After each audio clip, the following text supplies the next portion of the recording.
So what's the biggest opportunities for health IT right now? You're talking to a whole bunch of CIOs potentially. What's the biggest opportunity that you see out there? Yeah, I think you could answer that question in two fronts. One, I think that we have a huge opportunity to leverage some of our core infrastructure and simplify it so that we are more digital ready. I'm a big believer in having a few core systems that you really invest heavily in, but the pace of change is such in our business that you're still going to need to adapt and you're going to need to flex into those strategic opportunities. And it's incredibly hard to do that if you've got complexity under the hood.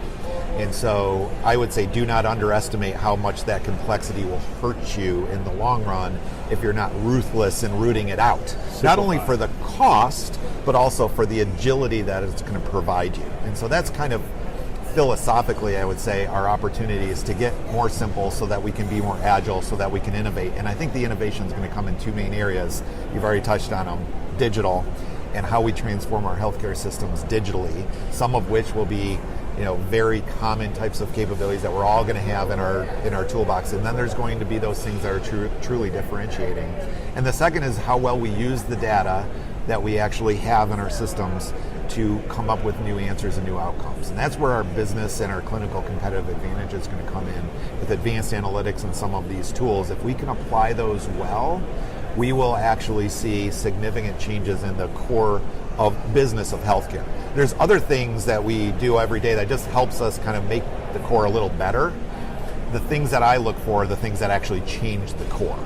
The things that say you no longer need that diagnostic process.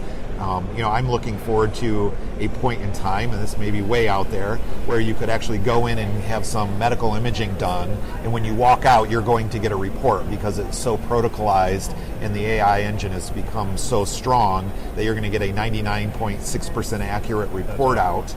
Same thing with low acuity primary care. So the engines, the intelligence, the machine learning is going to quickly make it so that these are realities in the near future, and we have to be ready to capitalize on